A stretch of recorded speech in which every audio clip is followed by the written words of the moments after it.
Observe a powerful, natural mountain spring out in the wilderness, chaotic, turbulent, and crashing unpredictably over a steep, jagged rock face. Contrast that with the pressurized flow of a municipal city tap, or the sterile, climate-controlled environment of a synthetic chemistry lab.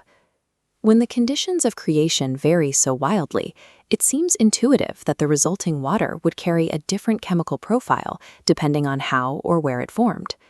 Yet the environmental chaos of a substance's origin has no effect on its final internal makeup. If we take 9 grams of pure water and break it down into its base elements, the result is exactly 1 gram of hydrogen and 8 grams of oxygen. That 1:8 mass ratio remains perfectly identical whether the water fell as prehistoric rain or was synthesized in a beaker this morning. Why do nature's vast physical variables fail to alter this specific mathematical recipe? This unbreakable consistency suggests a strict mechanical rule governing the fundamental structure of matter that simply cannot be bypassed. This principle is known as the law of definite proportions.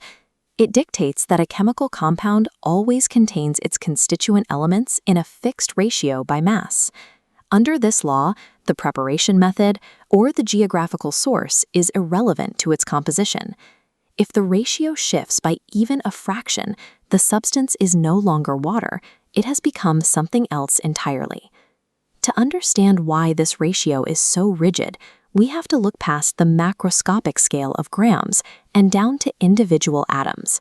A chemical compound functions as a specific architectural structure. Because atoms possess fixed masses, they act as permanent building blocks. Locking 2 hydrogen atoms to 1 oxygen atom mathematically forces the overall substance into that exact 1:8 mass ratio. Any amount of water we can see is just billions of these identical structures repeating perfectly. The weight we measure on a scale is the visible reflection of this microscopic atomic blueprint. This law provides scientists with a universal language for chemical communication. It is what allows us to use a formula like H2O with total confidence.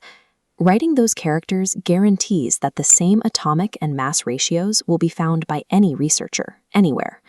Without this law, standard chemical formulas would be impossible, and scientific data would be reduced to localized guesswork. This principle is also the backbone of industrial chemical manufacturing. Manufacturers use the measurement of mass ratios as a forensic fingerprint to ensure quality. By verifying these exact proportions, a lab can prove that a synthesized substance is pure. Modern industry uses this law to verify the safety and integrity of the materials used in everything from medicine to construction. We have established that one specific compound is locked to one fixed mass ratio. But what happens when the same 2 elements are capable of combining in more than one structural way? That deviation leads to our next topic, the law of multiple proportions.